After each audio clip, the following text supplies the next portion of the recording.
and welcome to Unlimited Appetizers, the show where we simulate killing time while waiting for your food at a restaurant.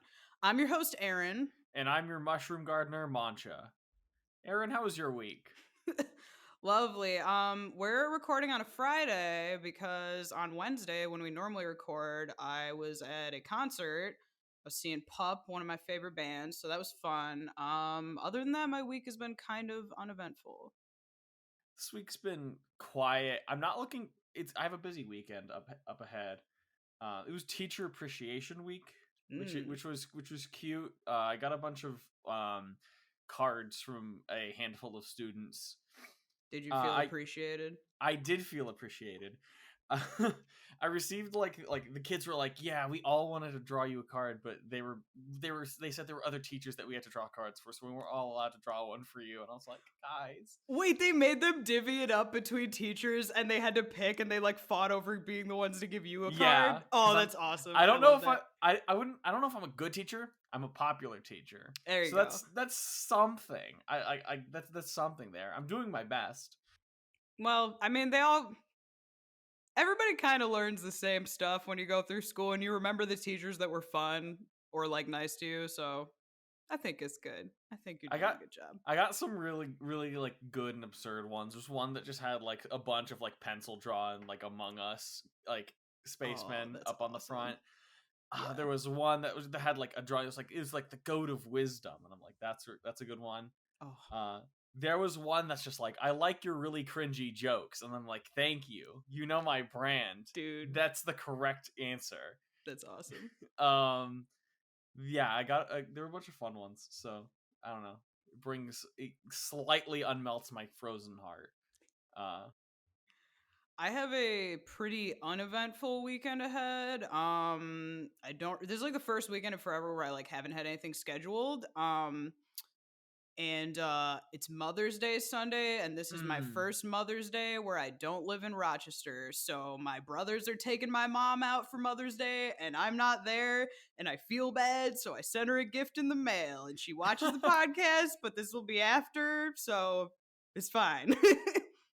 Yeah, my younger brother was born on Mother's Day, and finally this is the year where it's like coming back, where it's his birthday, Mother's Day again. So we're gonna focus more on him, like we talked to my mom about it.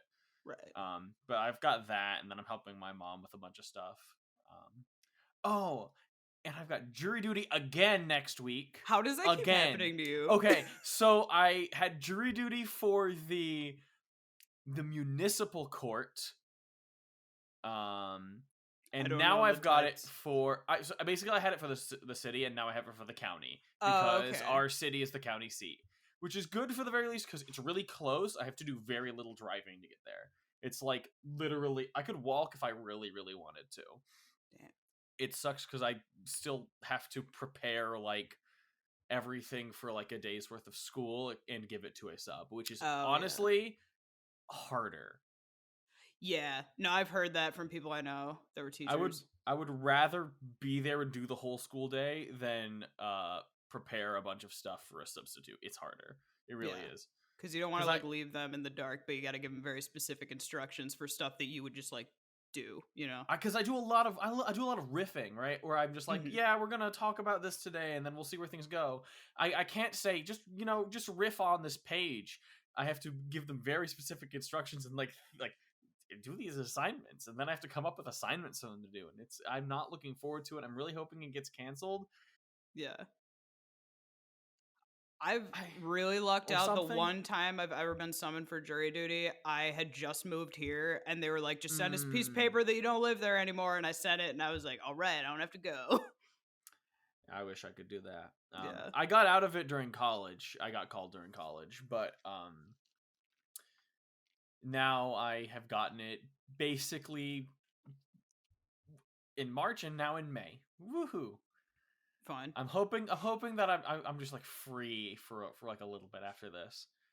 I kind of want to do it like once, just so like I can say I've done it, because like I don't know, like my brother did it and he liked it so much he ended up like going to law school, but I don't think that's gonna happen to me. Like I'm good with what I do right now, but I don't know, I'm kind of interested in like seeing it. But also I know sometimes they like summon you or they like interview you or whatever, and then you get like cut because of biases you have or whatever. Yeah. Yeah, and they're also just allowed to just cut people because they want to. My hope is that I can do that this time if it doesn't get canceled. Because I had to go through it. Honestly, I didn't hate it, right? It was fine. If it was during the summer, I probably wouldn't complain about it at all. Yeah. It's frustrating because I basically have to do 2 days worth of work, and then I have to give up my like jury duty check and turn it in to get my salary for the day, which is weird, but that's the policy. And I'd rather have the salary than like the measly $30 jury duty check. Oh, ew! It's only $30. Yuck. Yeah, and I was there like from 8 to like 6 last time. So gnarly. Yeah. Very gnarly. It's so bad that they know it and they make jokes about it. Really? Yeah, they were just like, yeah, we know what we give you sucks or whatever. At least that was the county one. Sorry, that was the city one. The county one looks a lot more official. So I'm interested to see because they like the county website's like, don't bring your cell phone in or we'll take it away, and the city did not care. You know? Yeah. So bigger courthouse. I'm a little nervous about that, but at least I'm glad that I had the city one first for the experience because it makes this less like terrifying. Yeah. As someone with like bad anxiety. Dude, I have bad anxiety. I don't know how I would do with that because everybody's anxiety is like specific to different things, and like I feel like something like that I could just kind of be like, all right, I'm being asked to be here and everybody here doesn't really know anything either, so like it might be okay. But also I could be terrified. I don't know. It's the kind of thing where I'll pretty much be fine once I'm in the building where I need to be, but like on my way to the building and trying to like find the location, I'm gonna be really like stressed out. Driving to new places, 100%. I'm with you there. It's not even the driving because I know Do where they, like, it is. direct you around to like different parts of the building or something? Is that what it is? That's the issue. Is like I have to go to the top floor of the building. I've never been in that building, so that's what's freaking me out. Okay. It's downtown. I'm over there all the time. I live right next to it, so like I'm not worried about driving there. Cool. And so that's at least nice. But man, I got over my fear of driving places when I did like my 2 Rochester trips and then my Illinois trip. So now it's still there, but it's a lot less now. Yeah, mine's not as bad, but then like I don't know. Every once in a while, I'll be somewhere where there's like crazy traffic or there's like a billion lanes, and I'm like, oh, I can't do this, and then I like freak out. But yeah. I used to like not even be able to drive in the expressway when I was like young and like first started driving. It like freaked me out. There's still like some highways I just don't like driving on like in the area, just because I don't like leaving them. There's one that I avoid because I have to take a left turn off of it, so I just don't take it because I don't want to take a left turn off the highway. Dude, when I come out of work, the exit that makes the most sense to come out of the like little plaza thing, is like a left turn on a super busy road, so I never do that. I take like a million other turns to go like way around just to avoid that one turn, and it's like very much like not the path like your GPS or anything would tell you to do, but I'm like, I'm not sitting there for like 10 minutes trying to turn left on that road, no.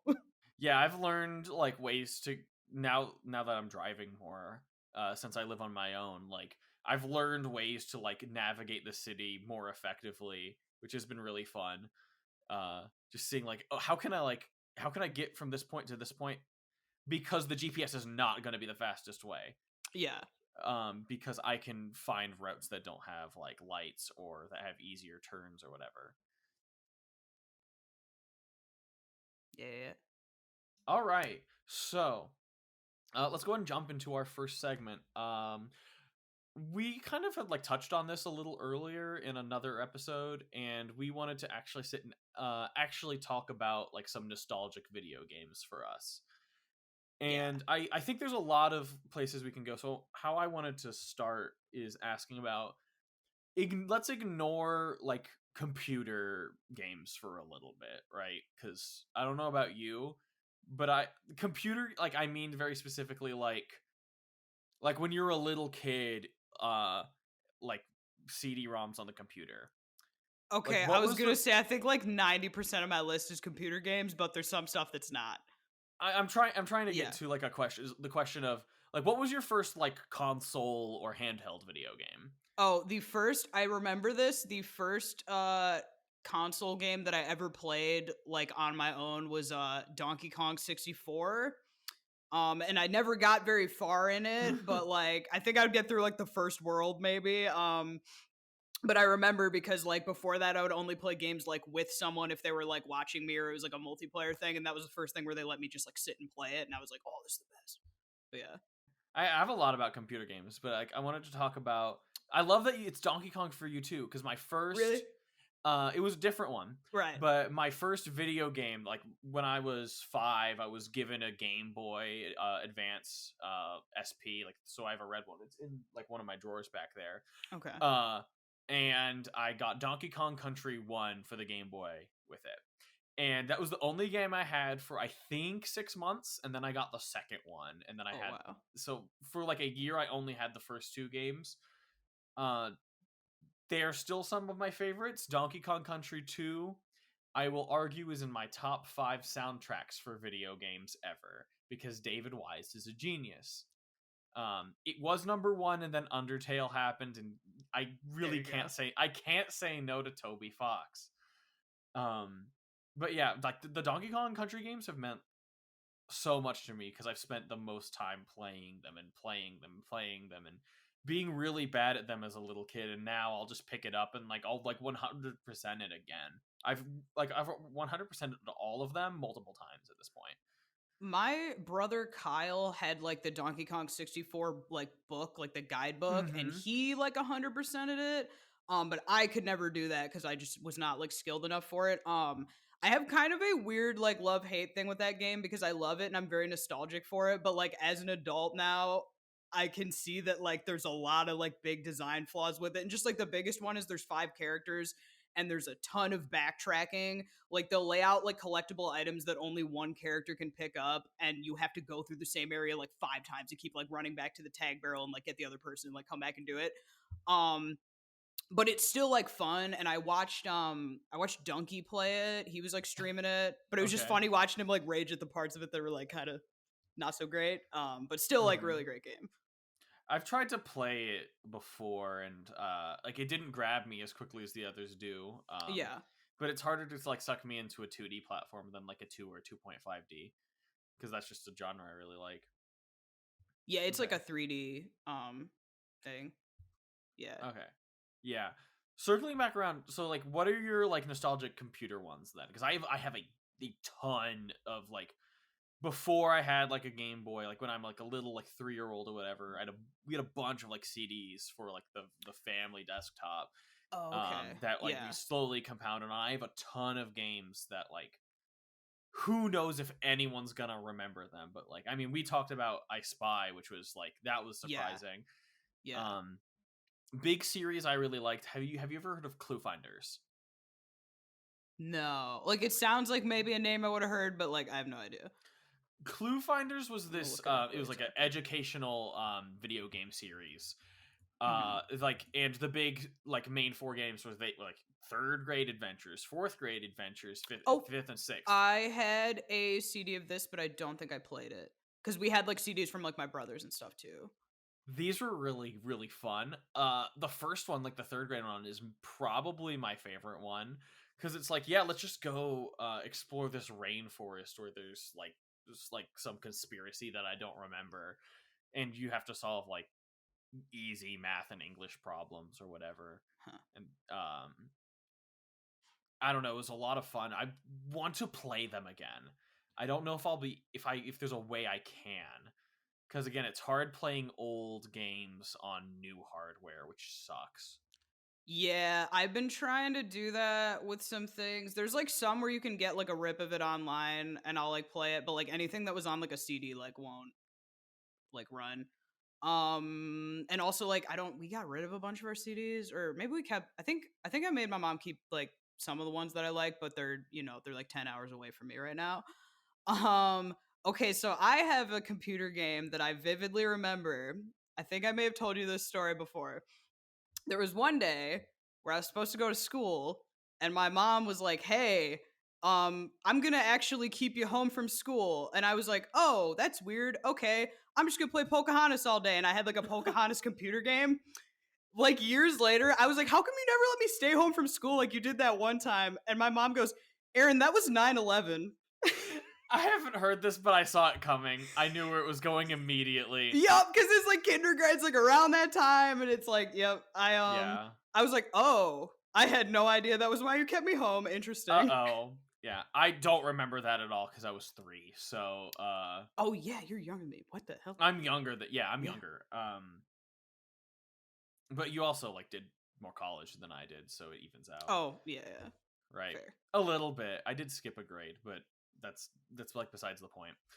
Um, how was the Pocahontas game though? I remember that the grandmother willow tree like had this kind of creepy like animation that was like not super. I think it's kind of. I don't know if that was how it was in the movie. I haven't seen Pocahontas in like forever. Mm-hmm. I just remember the tree freaked me out. Like I'd play the rest of the game, and then whenever the tree was on the screen, I was like kind of like, ugh. I'm like scared of everything. I had that, and I had like a Lion King game. Mm-hmm. And then I had a bunch of Barbie games, and those are like so fun. I had Barbie Pet Rescue was awesome. Like they had you had like an office where like all the animals would be kept and you could like play little like mini games with them, but then they had these like missions where you'd go out and like an animal would be like stuck somewhere. Like there'd be a cat on like a slide and you'd have to like do a bunch of point and click stuff to get it to come down, like give it like food. And then when you like rescued it, it would come back to your place, and then it was like an animal you could play with, and then you played until you like unlocked all of them. That game was like the best. I've heard good things about that one, but I Yeah, haven't played any of the Barbie games. Because despite having a little sister, she was never really huge into like the games. Like the closest we got was yeah. there was one like PlayStation 2 princess game that Oh, was okay. all honestly on oh, sorry all honestly all I All cannot speak honestly, all honesty pretty interesting mhm. when it's just like haha, here are these princesses, go to their worlds and find some gems or whatever and solve their problems, and there's like this like painting mechanic or whatever. It was weird. It's fun enough. I'm not ashamed to say that I think I played and beat that game, but I don't remember most of it. Okay. um Two big games that I remember from my computer games. So my dad had a ton of them because he also had a ton of old ones from like from college or from other places. The two big ones that I really really remember, one of them I have been able to get on my current computer. I found out how to get it to work. Okay. The other one I cannot get to work as hard as I've tried. So one is called uh Ultra Pinball Creep Night. That does sound like something you would like. It's just spooky pinball. Okay. There's 3 pinball boards. It's got like funny like voice lines, and it's a very very basic pinball game. Oh, I see it. Yeah. Um, but it's like spooky, and it's got like good music. And I had a lot of fun with that, despite being really really bad at pinball. Oh, I'm horrible at pinball. I don't know how to get good at pinball. Someone please help me. Can we get The like a up pinball trainer in here? Can we get a real pinball man to teach me how to be ballin'? Who's like the world pinball master? Is that like a thing? Who cue both of us typing World world pinball pinball master. what is the world record for highest pinball score? Doesn't say a guy. Somebody named Raymond Davidson is coming up as very important. I see someone named Escher Lefkoff, who is like That's the 13. person right next on the list. Yeah, there's a Kale Nice. George, a Jared August. Don't know, never heard any of these people, but cool. Anyway, that was a tangent. The other game that I can't get to work, and it's really upset. It was called After Dark Games, and it was like a game collection actually, that like it was a company that did screensavers mostly, and then they made a collection of like various games that were all really really fun, and some of them were like yeah, this one's like basically just like a how many words can you make out of this string of letters game. and I think one was basically just like sort of Pac-Man, but not really. But some of them were more original. Like the most fun one that I remember was called Toaster Run, where you're a flying toaster and you have to get like outside of the house, and I don't remember why. Um, but it was almost like Flappy Bird-esque, where you have to manage your height, but and collect collectibles in like each room of this house. And I remember having a lot of fun with this whole collection, and I cannot find a way to get it to work on Windows 10. That's rough. I've never heard of that. I just googled some images of it. It's kind of hard to get a sense what it's like. They're all very different games. Okay, yeah. I see a bunch of different like mini games. So I recently downloaded Roller Coaster Tycoon and Zoo Tycoon because I played a ton of those. Yeah, like Roller Coaster Tycoon like does something in my brain, like the park management aspect I'm like super into. I'm like not as into building the roller coasters, and I know that's like the whole like point of it. But I like love playing it, and there's like little, challenges and stuff, like see if you can get this much like people in your park by like whatever month. And then Zoo Tycoon was like way harder than I remember it being. Like you get money like really slow, and I was very like thrown off by that, so I haven't played as much of that since I got it. But yeah, I've been enjoying those. If they had multiplayer versions of those tycoons, I think we'd make a very good team, because I like the aesthetics and the let's just like put like together like a fun exhibit or a fun ride. And I'm very, very bad at like the let's keep our let's stay in the green. So like part of the management. What you just described is like what me and Tyler were doing at one point, because he just likes building the roller coasters. So I was like, you go ahead and build them. But then it like came down to like I was placing the other stuff, and he would be like sitting there. He'd be like, "Don't put that queue line there. They won't see that entrance. Like you need to move that queue line." And I was like, "All right." Like we're just like micromanaging each other. But it was really fun. But yeah. There's this one indie game that I want to get back into. It's called Parkosaurus, where you make like it's like a Jurassic Park type tycoon. I mean, I guess they had that with Zoo Tycoon, because I had the expansion for Zoo Tycoon 2. Me too. Where you had the there's like a marine thing, and there's like a dinosaur. It's like Dinosaur Digs and Marine Mania or something were the names. Yeah, something like that. I remember in Marine Mania you could there's like a mermaid statue item, and you could put it in one of the tanks, and it would like hatch open and turn into a mermaid. You could have mermaids. It was fun. I think the most fun part of the Tycoon games are just causing absolute havoc, though. Like, oh yeah, I used to like feed people to dinosaurs and stuff. I just think it's a lot of fun letting a dinosaur run around the park, and then like watching from the camera from the dinosaurs. Everyone's freaking out. Yeah, I would do that, and I would make a big enclosure, and I would put like one of every kind of animal in it, and then like see who would come out alive, because they'll like fight each other to the death, and it's not like violent or anything. It just has a little dust cloud, and then one of them will be there and the other one's not. I remember doing that when I was a kid. You made animal battle royales in Zoo Tycoon. I literally did. I remember like doing it, and I'd put them in the tanks because some of them could swim and some of them could swim for a little bit.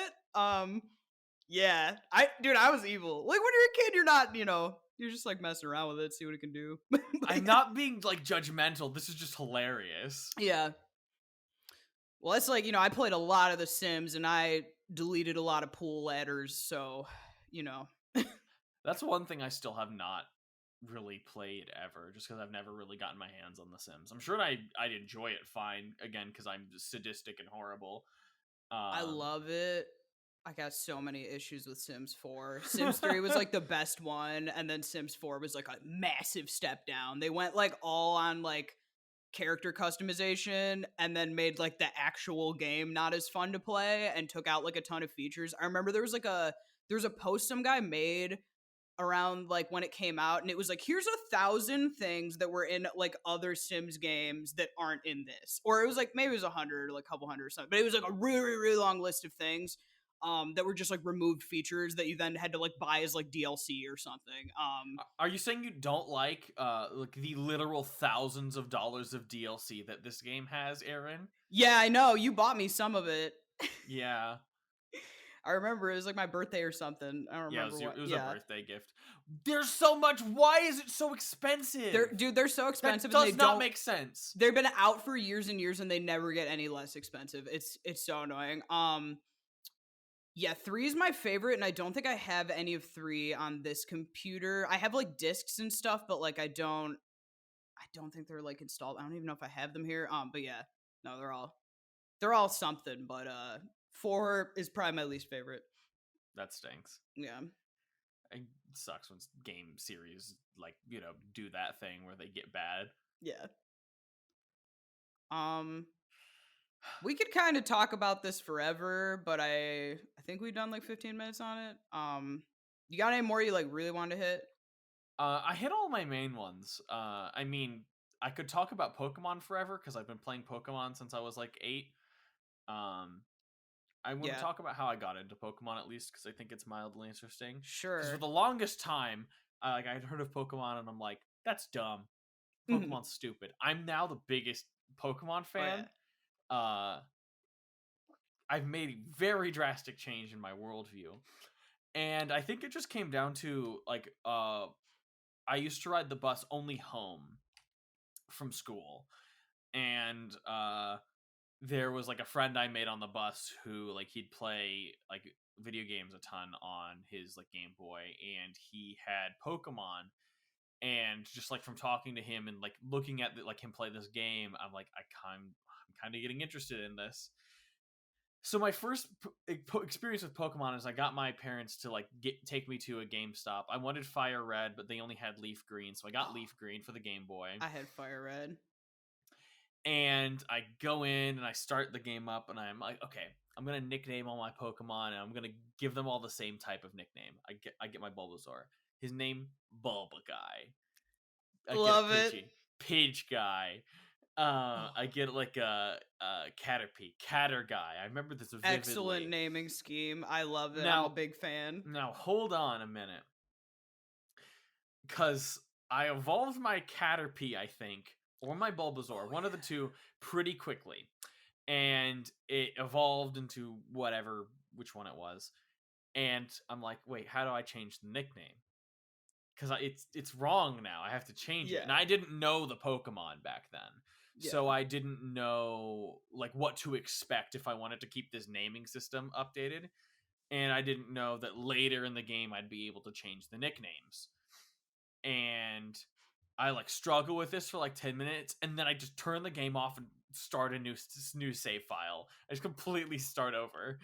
I Because I'm like, I can't go through the game with their nicknames being wrong if they end up evolving. If I was in your position as a child, I would have done the exact same thing. I would have been like, "Nope, I can't live with this." I refuse to play if their nicknames are slightly wrong. Yeah. Sorry. Um, I have a little Pokemon anecdote. I when I was a kid, I had like silver for like the Game Boy or something. It was like black and white or like green, whatever that screen was. And I remember we had 2 copies of it. I think because my brothers each Mm-hmm. had one, and it was like my mom's like 40th birthday party or something, and like everyone was giving her gifts, and I wrapped up one of the copies of the Pokemon Silver and like gave it to her when I was a child, and she opened it and was like, I have nothing to do with this at all, but thank you. And I thought it was a good gift, but it was not. My last thing, because that actually reminds me of a funny Yeah. story I have. So in like middle school or whatever, it was like 6th grade. At the end of the year, my friend was like, "Hey, do you want to borrow my copy of Pokemon Gold over the summer? Now be careful. This game doesn't save. You can't save it. The save chip's broken." I'm like, "All right." So I borrowed his game and I played it a bit, and I ended up giving up because I couldn't get through a ton of it, and it was frustrating, and I can't save, and I didn't want to leave my game on. So I'm like, okay, I'll just give it back. I'm borrowing it. I have to give it back at the beginning of the next year. I've never seen him again. He did not come back the next year. That's Kiev, yours now. Kiev, if you're watching this, I have your copy of Pokemon Gold, and I would be happy to give it back. I don't expect it to happen. I have one of the Kingdom Hearts DS games, and I never got into Kingdom Hearts, and I borrowed it from my friend, and I don't remember if I ever gave it back to him. Yeah. Oof. Oof. That's why I would never loan stuff out to people, because I know that people forget and I'll forget and stuff, and I have like goldfish brain, so something is like gone from my vision, it's gone. So I very rarely will let people borrow things, and if I do, I'll like write a note in my phone so I can remember it. I don't often, unless I know that like, well, it'll be returned really quickly, or like I have a way to keep them accountable. That being said, I did let my friend borrow my Manaphy and for his Pokedex in one of my Pokemon games, and I have still not traded back for it. I need to get on that. I would like my Pokemon back. That's it's nothing. I just remembered that. Okay. Yeah, I could talk about game stuff for like a million years. We can always like do this again, but oh yeah, for sure. We do have other segments, unfortunately.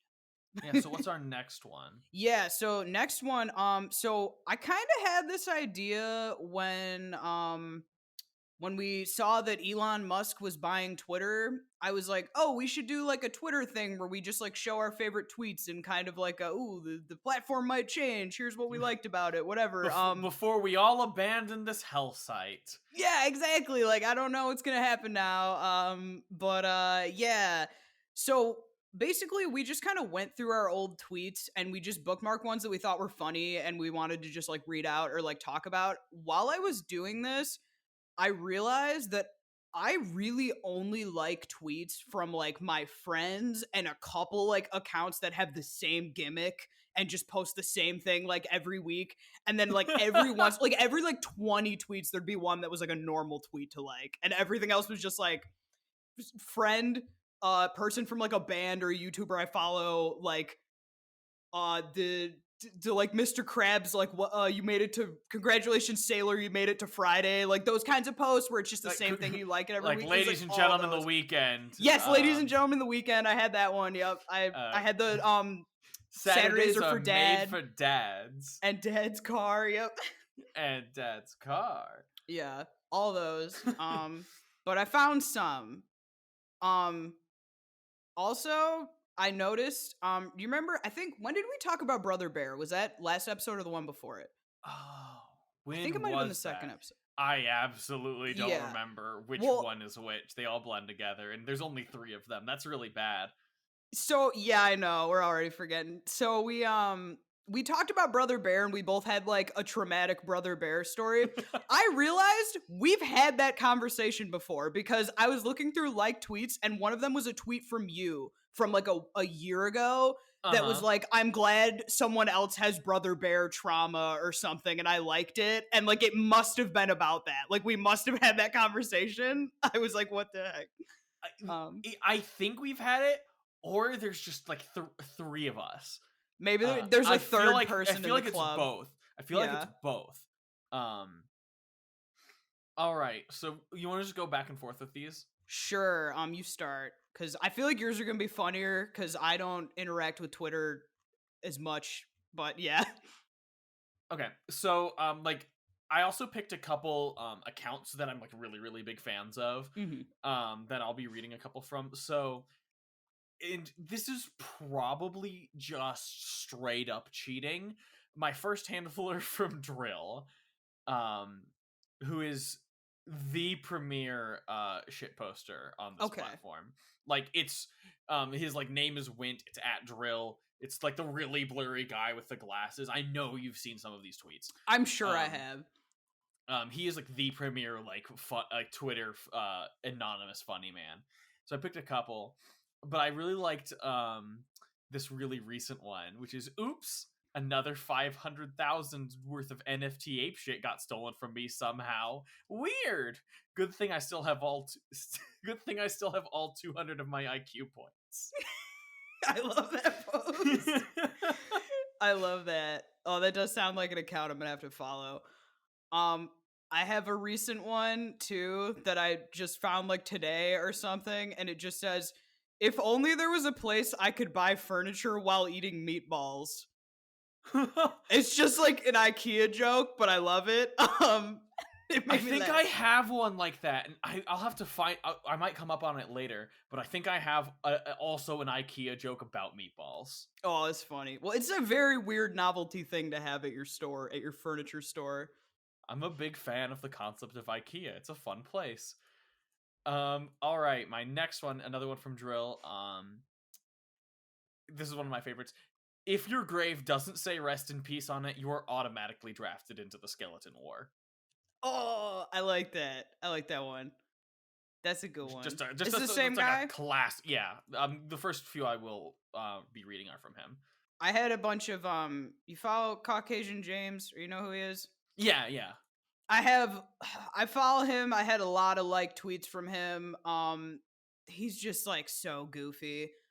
Like this one, he said, "Mom just updated her cover photo on Facebook. 125 likes. Keeping an eye on her ego." They're all just like super like, I don't know, like mundane, but like make me laugh. He's they're like, all kind of like playing a character. Yeah. They're all like, this could be like a real tweet, or it could be completely fabricated, and we'll never know. Yeah. All the Drill tweets are the opposite of that. They're all very heartily fake. Mm-hmm. Like, "I truly hate winning the infamous Darwin Award by getting bombarded with artillery fire in the Super Kmart parking lot." There was a lot going on in that tweet, but I like it. You follow cats being weird little guys? I followed that literally this Sunday. Oh, I yeah? hadn't been following it, and then in like our D&D game, during like our break, my friend was sending tweets from it. So I'm like, I didn't know this was an account. I instantly followed it. I love it now. I think I've probably followed it semi-recently. But the one that came up in my feed today, it's a pizza box, and there's like a little hole in the back of the pizza box, and it's just a little cat hand, and it's like gripping the pizza. And I was like, oh, it's so cute. But yeah, it's just a bunch of pictures of cats doing goofy stuff. I love it. Very good. Very good. I'm gonna read two more Drill tweets. Okay? All right, let's hear them. We'll do them back to back because they're some of the most classic ones as well. The first one: food $200, data $150, rent $800, candles $3,600, utility $150. Someone who is good at the economy, please help me budget this. My family is dying. I love that tweet format. I think like today or yesterday in one of our group chats, somebody did that to Zach, and it was like frilly outfits or something. And it was like, help me budget this. Our friend that cosplays a bunch of frilly things.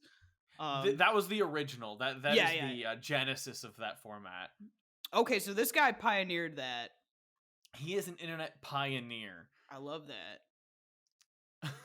The last one I've got with him, before I move on to other things, is: if the zoo bans me for hollering at the animals, I will face God and walk backwards into hell. Which is, like, so raw. Yeah. And it's about, like I will face God and walk backwards into hell is so powerful of a sentence. And it's like a joke about yelling at animals. I love that. It reminds me of, there's a line in one of the Fire Emblems where the guy says, "Pick a god and pray." So go on. That's really good. Yeah. Okay, so this one, less funny, but just like made me like, oh god, there's other people out there that have the same brain as me.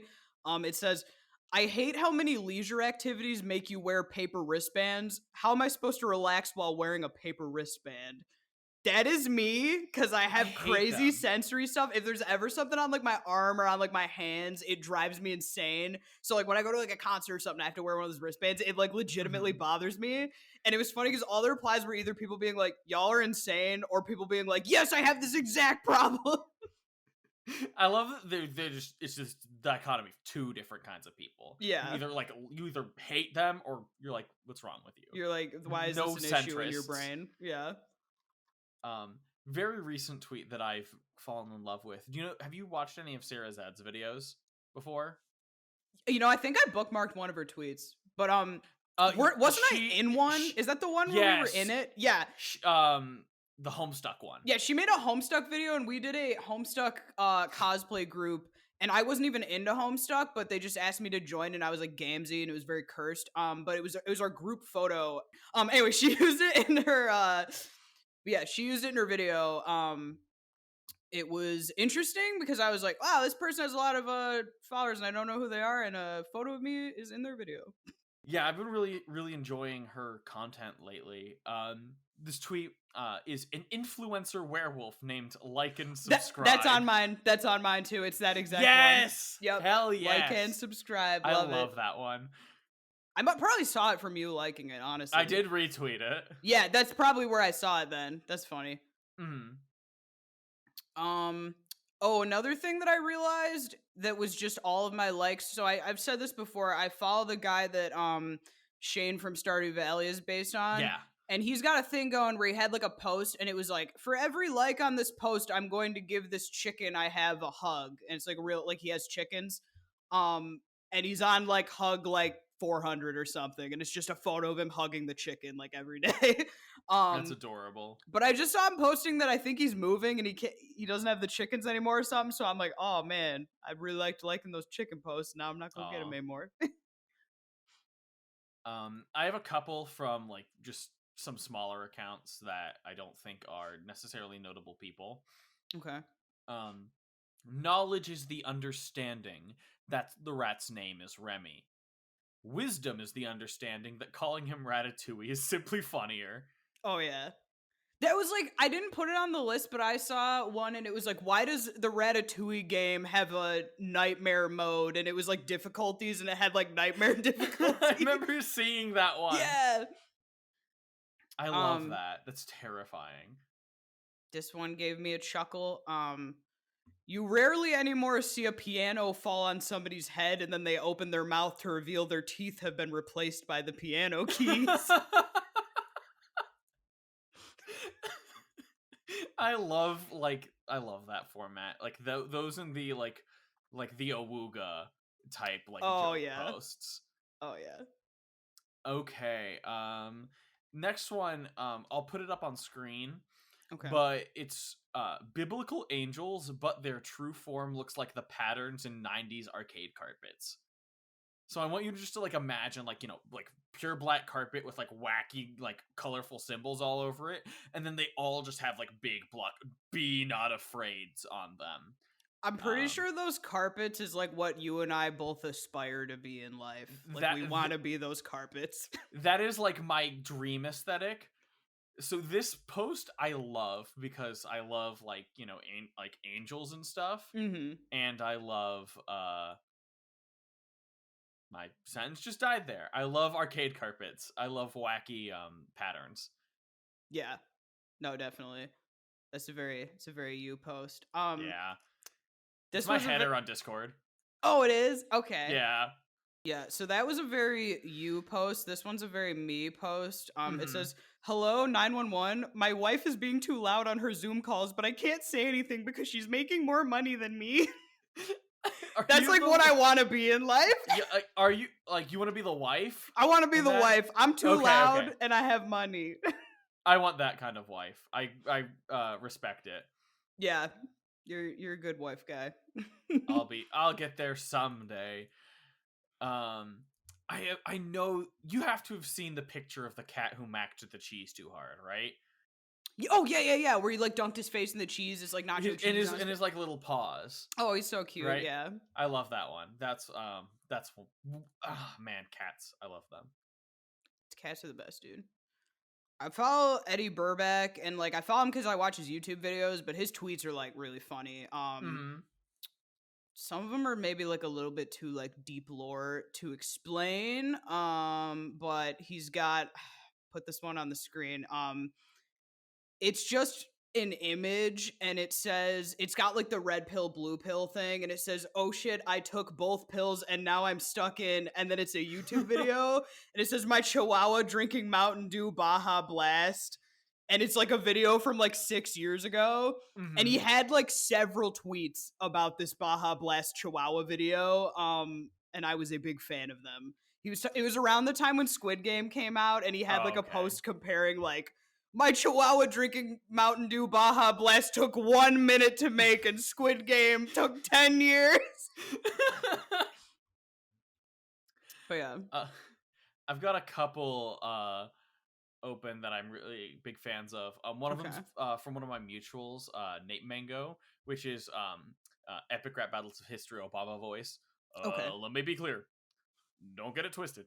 We'll see how pretty your face is after my face has kissed it. Because the original line from the video is like, after my fist has kissed it. Oh, okay. Which is just... That's probably funny to only very select few of people who are really, really into epic rap battles. Hi, I know some of you are watching this. Yeah, that's just another very niche me joke. I love you and your rap battle people. I love your like massive like communal brain. Do you? Yeah. I like it in a way that might be ironic. Do you follow dudes posting their W's? Yes, very much so. Yeah, I just had one saved and it says, I sold my first forklift, and it's a guy like standing on the desk with his arm up. It's awesome. I love that one. It's good stuff. Good one from Spark Notes. Oof, sorry, unfollowing now. Really enjoyed his wine. Had no idea he lured a man into the catacombs on the promise of a fine vintage and bricked him up in the wall. That story with the name that I can't pronounce is like Amontillado. so... Yes, that is so funny. Any memes about that and memes about like the metamorphosis make me laugh so hard. I love those as well. The Cask of Amontillado ones are my favorite. If you've ever looked at my Twitter profile, I'm pretty sure my location is still, it's still my basement with a cask of wine. And it has been for like 2 years now.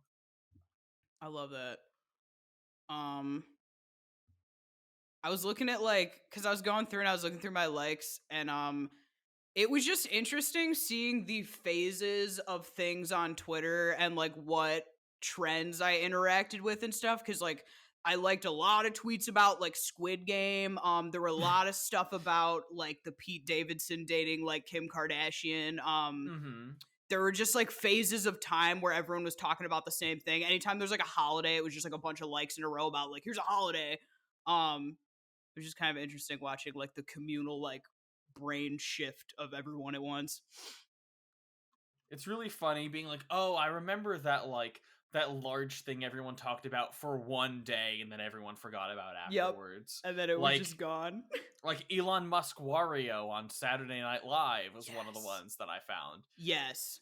That was I forgot that happened until you just said that, which is like, I mean, that's what we were just talking about, but yeah. Yeah, that's the point. Yeah, it's like no one's gonna remember that, but it was really funny for like a day. Yeah, totally.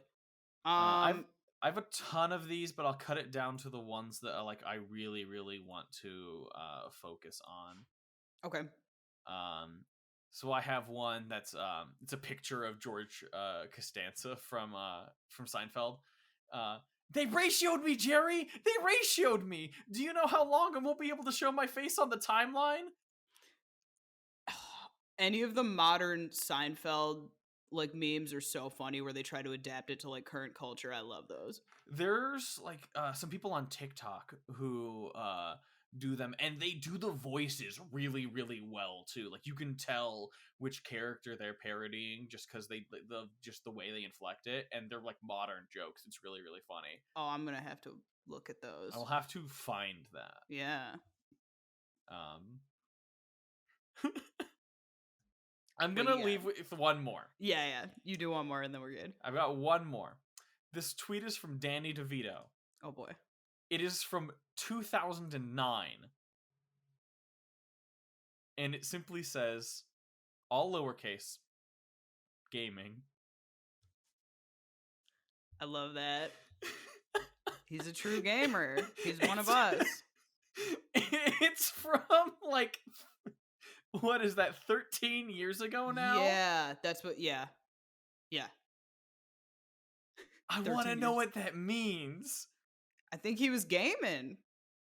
I wish he said the game. so we could know. But yeah. It's so classic. It's Good funny stuff. pretty much only because it's Danny DeVito too. Oh yeah, there was some stuff like that. Um Last segment? Let me actually read one more and then All I'll right, intro all us right, to last go second. for it. Cuz I have a lot of bangers on I know twitter.com. you got a lot of bangers. I wanted to read one of my favorite ones of mine. I And had some of yours bookmarked, but yeah. one of my favorites being you should get your tires rotated. Nice effing try, idiot. They already do that when I drive. That's a tweet from you? Oh, I love that. That's a good one. Yeah. I'm a really big fan of that one. When I was looking, I forced myself to pick only one of my own, so I didn't like spend the whole time being like, follow me on Twitter. I'm sometimes Yeah. funny. I knew I didn't have like any of mine that I like thought were this kind of thing. I kind of just will post like I did this cosplay or like something very like mundane, but like you had a lot of ones that were really funny. When I was looking back, I was like, "Ooh, Mancha's silly." I'm silly. I'm really fun to follow when it's not the month of May. You know? Yeah. So for anyone who doesn't know, Mancha does this thing every year that everyone hates. That like like Star Wars Day, like May 4th, and everybody goes May the 4th be with you. Mancha does that the whole month, and sometimes like past the month, we'll start doing it with like other things. So it'll be like May the 1st be with you, May the 2nd be with you. Sometimes there's little variations to it, but the point is like there's one every day, and everyone is always like, "Stop! I hate this. Please stop." I usually skip Star Wars Day too, which is the thing that's funny to me and me only. Yep. Like this year, I intentionally started a day late, and like put up like, oh darn, this one's a day late, but I still have to do that day, and then I skip, and then the day when I would have posted the fourth one, I'm like, well, I'm just gonna go catch up now. Yep. May the 5th be with you. Funny to only me again, but I've been doing it for like 4 years now. And there are people who are either legitimately excited or legitimately frustrated to see it every year, and I live for the fans. Yeah, it's a thing that happens that everyone is aware of. Everyone like May 1st or May 2nd hits, and then everyone's like, oh no. It is upon us. All right. So for the final segment, I actually I came up with this one looking through my old tweets. And this is a segment that I'd want to do more often about. It'll make sense once I explain it. I want to talk about Toy Story, okay? I'm going to talk about the implications of the Toy Story universe.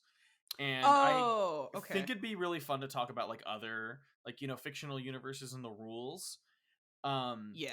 But I don't know if you've ever like how familiar are you with the Toy Story series, Erin? I've watched 1, 2, and 3. I haven't seen if there's one or two past that. I haven't seen them. Okay, there's 4 of them. I've seen like 90% of Toy Story 4. My review of it is a really good movie. It does not need to exist, but it's very good. Why have you only seen 90% of it? Did you miss the beginning or the end? I walked in on like my family watching it, okay, sat down and like watched it to the end. So I missed some of the like exposition or whatever, but I got all of like the important meat or whatever.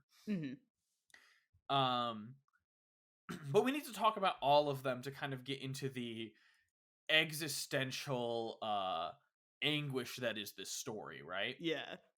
Because when you on the surface it's like, oh, they're funny little toys. They do their funny little thing, and they can't let the humans know that they're alive.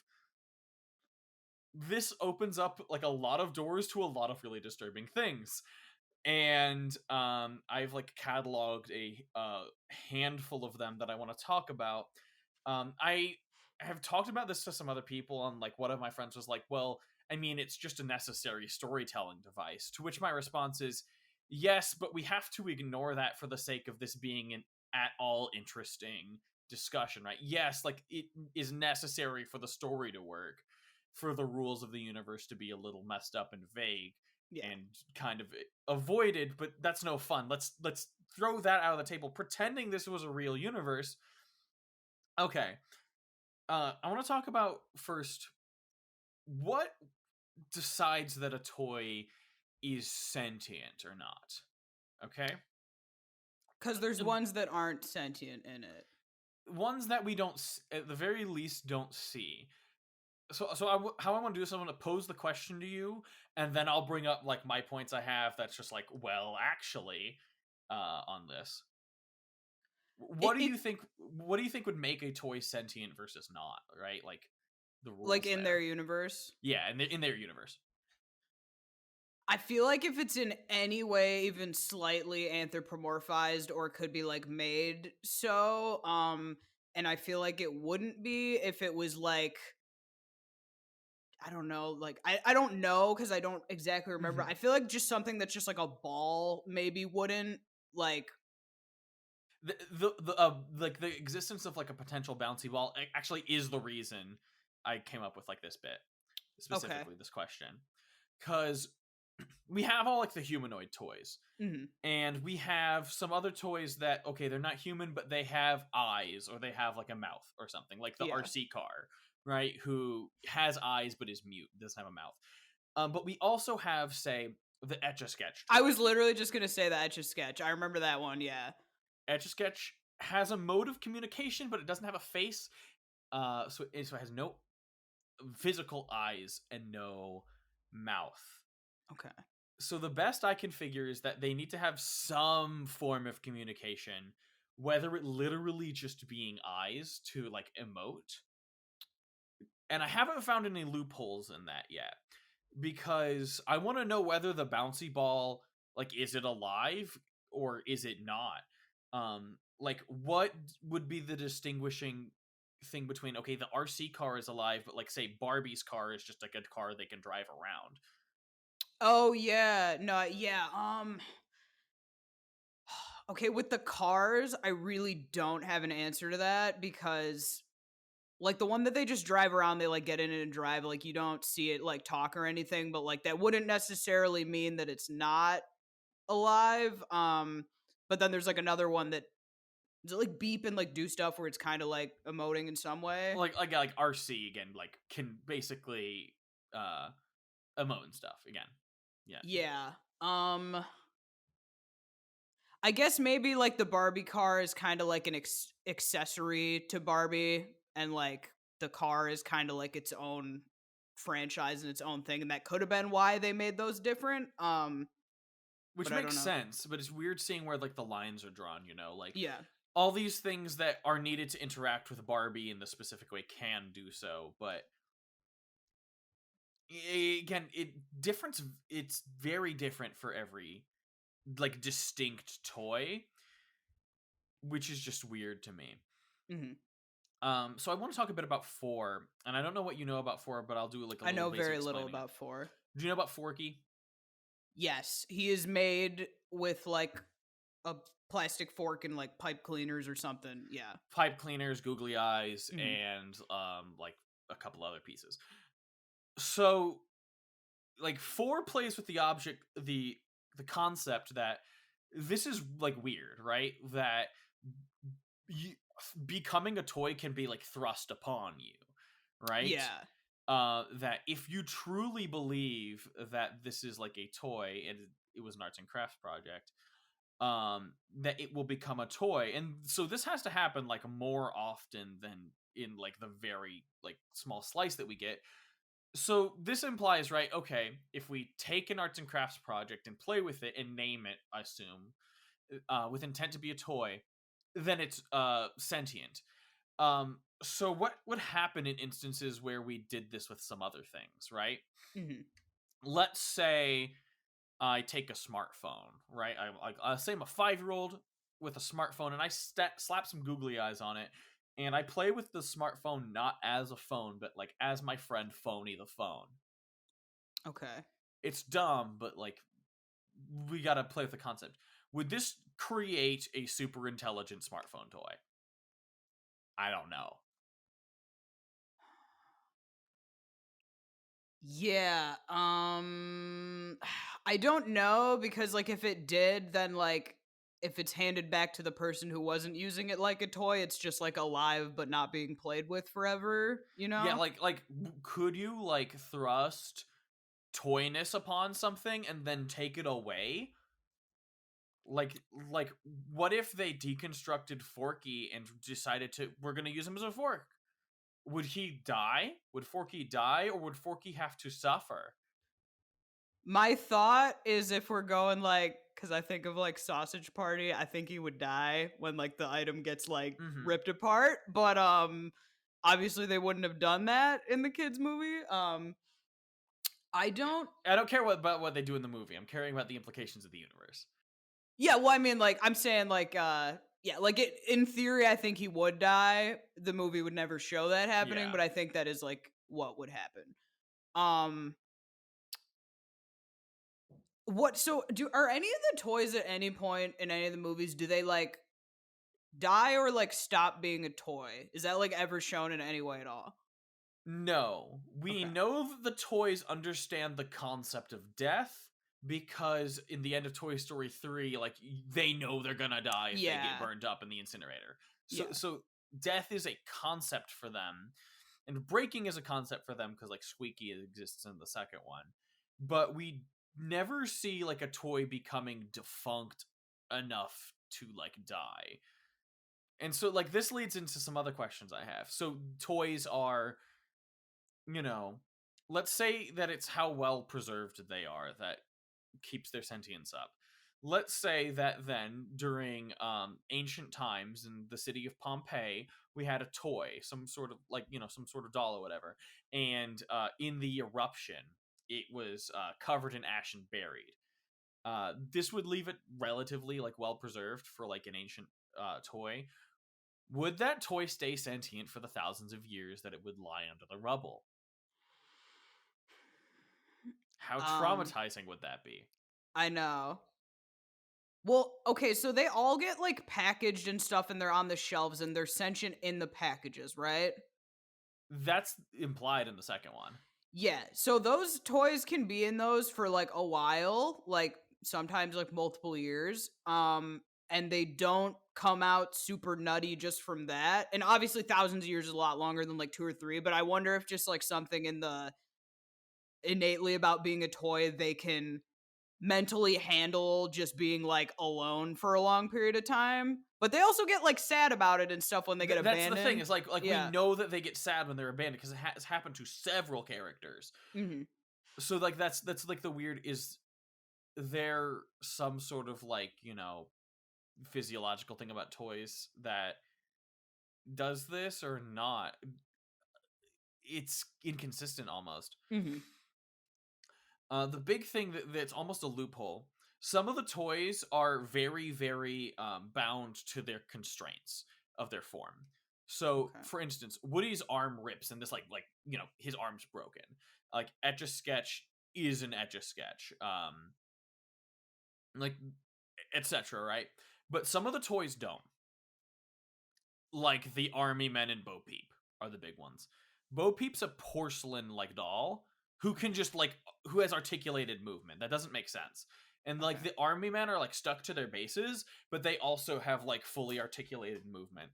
Like, so what's the deal with that? Like what chooses with, like, how a toy can be articulated? And, like, think of, like, Rex. Rex, like, has ball joints and sockets and, like, has to use those. But the toys that are, like, rigid plastic or porcelain get fully articulated movement. That just seems weird. So, like, Bo Peep doesn't have any visible, like, bend things for the She's doll? supposed to be made out of porcelain. Like, Okay, she like just, like, interesting. cracked in, like, the fourth one. I think she, like, has had to, like, tape herself back up, if I remember correctly. Huh. Okay, yeah, so she would just be a solid unmoving object.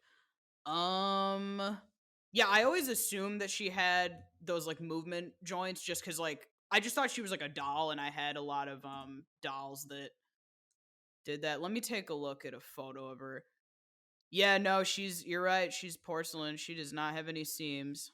Yeah, like, she's, like, part of, like, a lamp that, like, comes off, like, with also the sheep. Um, I just, like, I want to know, like, why the constraints sometimes exist and, like, why they sometimes don't, because it seems almost random and it's weird. It is kinda random, I think it's just a flaw in the universe. I think I'd have to see. Does she move any different between like the first movie and like the fourth movie? Like, does she like?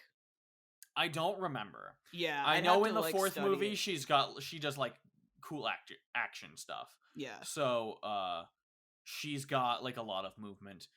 And I don't remember whether she's more rigid in the first one or not, because it's been a long time since I've seen. Yeah, because if she was more rigid, then my thought would be like they were paying more attention to that in the first movie, and then they were making more exceptions for it later. But that doesn't give you a clue on how the universe would actually work if it's inconsistent. Bo Peep Toy Story 1. Where's the soul of a toy located? I Oh. ask this because in the first one we have like the toy Frankensteining, right? The Franken toys, where they're clearly two toys put together. So what happens there? Is that one of the toys that has been Frankenstein and like they've like switched bodies? Is it both of the toys? Is it, how does it choose which, like if I take the head off of like the pterodactyl toy and then put that on the baby doll toy, which is I think one of the toys, is it the baby doll or is it the pterodactyl? Well, there's some toys in the universe that don't have a head and they're just a body and they still move like they have like a full brain. So I don't know if my assumption would be they become like a combined brain when you do that. And they like merge into one being, because otherwise like you can't just be like, oh, it's the head, because there's ones that clearly break that rule because they don't have a head. But let's say I like take two toys and literally just swap their heads. Would that mean that only one of them is inhabited, or would they both be articulate? Like, I think what would happen is you take two toys and you have toy A and toy B and they swap heads. So you have like the A body and the B head. I think that A body would be controlled by A as a being still. Like I think the head would be talking, and then I think the body would be moving independently from the head, and they would be like, "Oh, I can't control this part." That's just like what I would think, but I don't know. So you think it would work like Potato Head? Yes, yeah. Interesting. I don't know if that's how it would work. I also have an interesting update to the Bo Peep situation. I'm going to send it to you on Discord. This is from the first one, and she has an arm that looks posed upward like it would be like a joint, like it would have like an arm socket when when they're like supposed to pretend to not be moving. So it looks like they might have changed the structure of how she works a little bit. Also, one of her arms looks a little bendy, though. Again, she's porcelain. I don't think that it should be movable. It's weird. Yeah, she moves more fluidly when she's not, like, frozen. Huh. I have, like, a couple other weird existential questions. Okay. Let's hear And them. I don't even expect an answer to this one. Kids put toys in their mouth. Ugh. How traumatizing do you think it would be if a child choked on a toy? Well, there's 3 a bunch of like implies that it's not fun to like be manhandled by a baby child. Yeah, they don't like being handled by like babies and stuff. But there's also like slapstick stuff that happens in the movies where they get kind of like banged around, and then they like once the situation is over, they're basically like fine. So I think they would hate it and they would be like, this is terrifying, but I almost think they would like, they're pretty resilient and they like bounce back like almost immediately when the problem is solved. I also want to know why Buzz Lightyear is like the only toy that being a toy is weird for, at least early on. I think it was because he was... I understand that like it's a necessary plot device for the first story, right? And it's interesting. But did that happen with all of them? It doesn't feel like it does. I don't think it did. I think it probably has to do with the toys branding and like the production process and stuff. So like I think the Buzz Lightyear stuff had very heavy like branding, and he was like, I'm this like great guy.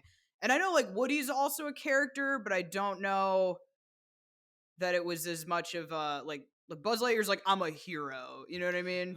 Because the difference is that Woody doesn't know about his character, but Buzz does. Yeah. So, okay, I'm going to form a theory. Okay. I'm going to form a theory. I think that characters that would be from franchises that were created alongside them would have like a little more like of that brain, like where, you know, like think like a Transformer or a like a He-Man or something, like all those like toy lines.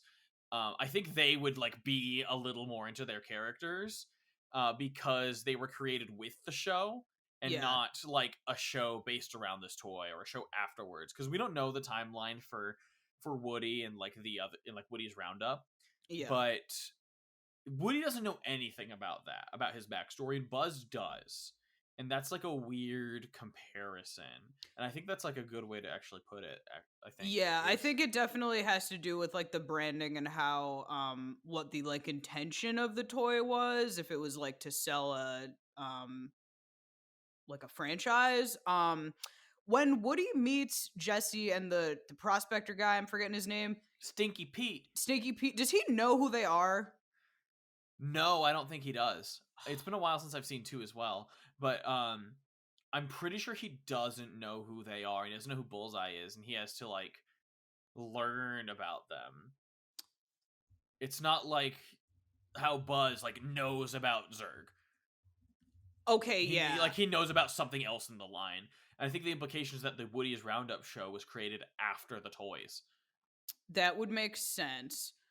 I'm trying to look to find any information about how they interact when they first meet.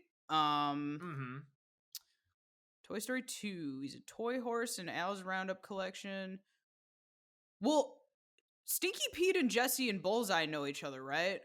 Yeah, but we don't know. But they were in like a store or something where there was like an ad playing, right?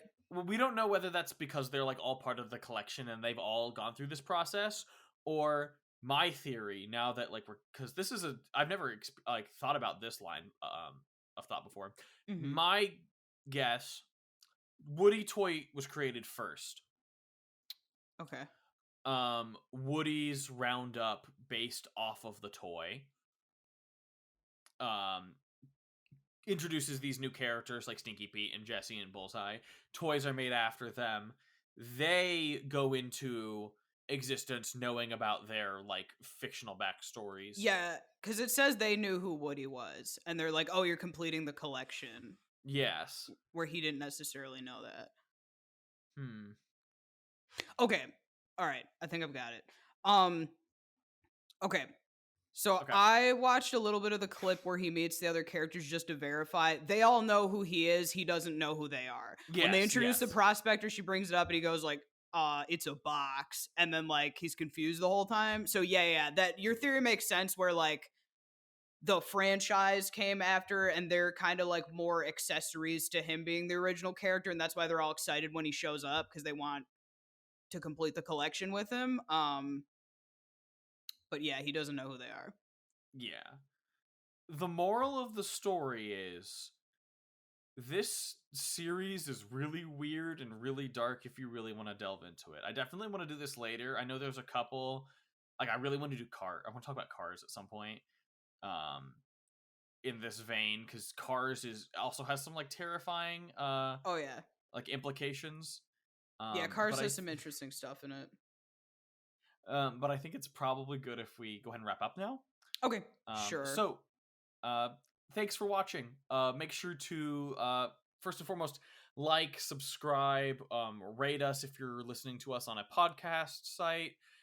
We should be on Spotify and Amazon and Google and Anchor right now, and I'm working on getting us on Apple. Yeah, we had some issues with the Apple setup, but we're figuring it out. You can follow the podcast on Twitter and Instagram at appetizercast, and you can follow either of us at Erin MacDaddy or Moth Mancha. Thank you for tuning in. Be sure to tip your waitresses, and we will see you next time. Cool.